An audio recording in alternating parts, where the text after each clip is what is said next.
Pemirsa yang dirahmati oleh Allah Subhanahu wa Ta'ala, hari ini kita akan sama-sama mendengar kisah tentang seorang wanita mulia, Ummul Mukminin, yang dikatakan dalam hadis riwayat Ahmad, wanita penghuni surga yang mendapatkan salam langsung dari Allah Subhanahu wa Ta'ala. Wanita yang diberi gelar sebagai Ratu Mekah dan At-Tahirah atau sebagai wanita suci yang menjaga dirinya. Marilah kita sama-sama mendengar kisah tentang wanita hebat ini, Khadijah binti Khuwailid radhiyallahu anha. Khadijah binti Khuwailid adalah seorang janda yang ditinggal wafat oleh suami sebanyak 2 kali. Namun janda ini adalah janda terhormat, janda yang banyak dikagumi oleh seluruh orang-orang yang berada di Mekah. Berasal dari bangsawan Quraisy, wanita yang berkedudukan tinggi, berprinsip, tegas menjaga kesucian dirinya, pintar, dan banyak sekali kelebihan-kelebihan dari Khadijah radhiyallahu anha yang membuat seluruh laki-laki berlomba-lomba untuk meminang dirinya. Khadijah binti Khuwailid radhiyallahu anha adalah seorang pedagang yang sukses. Pada suatu ketika, ia menjalankan perdagangannya ke negeri Syam, namun ia mengutus Maisarah dan seorang pemuda berusia 25 tahun yang diberi gelar oleh penduduk Mekah pada saat itu Al-Amin, karena terpercaya dialah Muhammad. Maka Muhammad dan Maisarah pergi menuju ke negeri Syam untuk membawa barang dagangan dari Khadijah binti Khuwailid radhiyallahu anha. Dan berkat kejujurannya, berkat amanahnya yang luar biasa, membuat perdagangan dari Khadijah binti Khuwailid mendapatkan keuntungan yang berlipat-lipat yang belum pernah dialami oleh Khadijah sebelumnya. Sampailah Maisarah dan Nabi Muhammad SAW saat itu belum menjadi seorang nabi, hanya menjadi pemuda miskin biasa, pulang ke Mekah, dan Maisarah menceritakan seluruh kronologis ketika berada di negeri Syam terhadap sang majikan yaitu Khadijah radhiyallahu anha. Maka semakin terpesonalah sang wanita mulia ini pada akhlak luhur seorang pemuda berusia 25 tahun yaitu Muhammad. Maka di saat semua orang berlomba-lomba untuk memenangkan dan mendapatkan hati dari Khadijah radhiyallahu anha, namun yang terjadi adalah Khadijah justru melamar sang pemuda miskin berusia 25 tahun yaitu Muhammad. Maka Khadijah wanita mulia, seorang wanita yang melamar laki-laki, bukan laki-laki yang melamar perempuan. Khadijah dengan kemuliaannya, dengan kebesarannya, namun dengan kesantunannya, akhlaknya yang luar biasa, membuat Nabi Muhammad SAW tidak ragu lagi untuk meminang wanita yang 15 tahun lebih tua dari dirinya. Maka terjadilah pernikahan antara wanita mulia ini, Khadijah binti Khuwailid radhiyallahu anha, dan Muhammad. Pernikahan di antara keduanya diberikan anak oleh Allah Subhanahu wa Ta'ala berjumlah 6 orang. Ada Abdullah dan Qasim, laki-laki yang meninggal ketika masih kecil, dan kemudian disusul dengan 4 orang anak, Zainab, Ruqayyah, Ummu Kulthum, dan Fatimah si bungsu. Pernikahan ini penuh dengan suka duka, penuh dengan masa-masa yang baik, penuh dengan masa-masa yang tidak baik.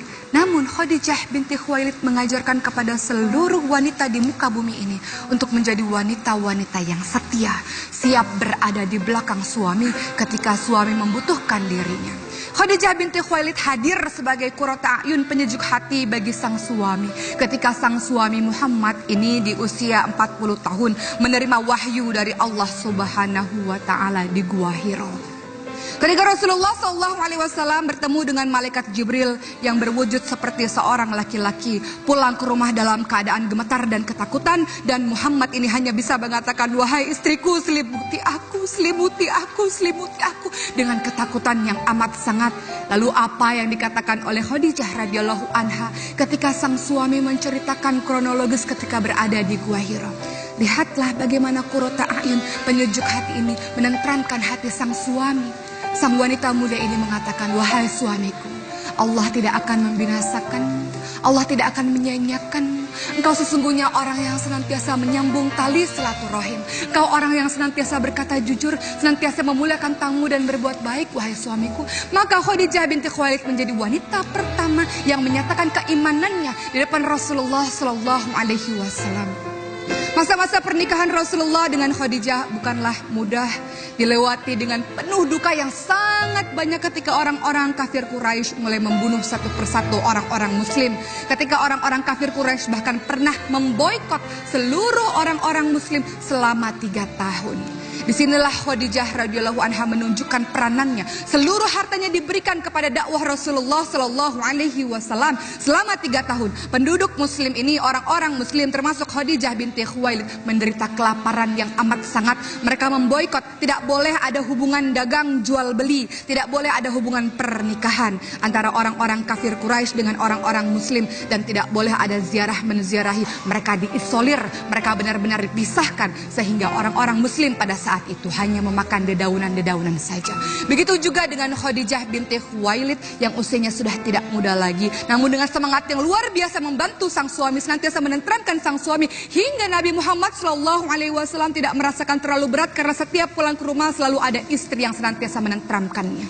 Namun ternyata selama 3 tahun di masa-masa pemboikotannya itu, Rasulullah SAW akhirnya mendapatkan kenyataan bahwa sang istri yang paling dicintainya ternyata sakit karena menderita kelaparan yang amat sangat, karena menderita kesusahan hati yang amat sangat. Lalu terjadilah yang namanya Amul Husni. Apa itu Amul Husni?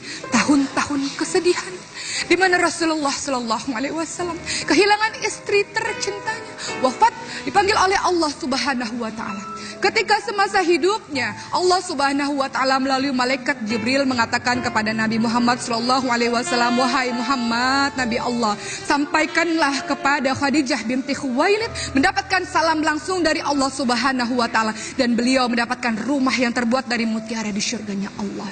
Maka ketika Khadijah binti Khuwailid wafat dan Rasulullah SAW berhijrah ke Madinah, kemudian menikah dengan Aisyah. Aisyah berkata, aku tidak pernah cemburu selain kecemburuan yang luar biasa terhadap Siti Khadijah. Khadijah adalah orang yang sudah meninggal dunia, tapi aku akan sangat cemburu kepadanya. Pernah pada suatu ketika Aisyah berkata kepada Rasulullah SAW, kenapa engkau selalu menyebut-nyebut nama Khadijah? Khadijah adalah seorang wanita tua dan janda, sementara engkau, wahai Nabi Allah, telah mendapatkan wanita yang jauh lebih baik daripada Khadijah. Aisyah berkata bahwa yang lebih baik adalah dirinya. Namun apa yang disebut oleh Rasulullah SAW, sekali-kali pun tidak ada yang bisa menggantikan posisi Khadijah radhiyallahu anha. Tidak ada yang bisa menggantikan rasa cinta Khadijah, rasa cintaku pada Khadijah.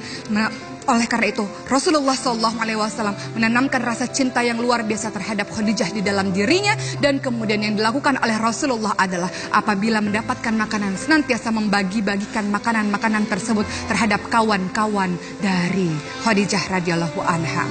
Dan apa yang dilakukan lagi oleh Rasulullah? Rasulullah berkata dengan nada marah kepada Aisyah, wahai Aisyah, kau tidak boleh berkata seperti itu. Khadijah adalah seorang wanita yang beriman kepadaku di saat semua orang kufur.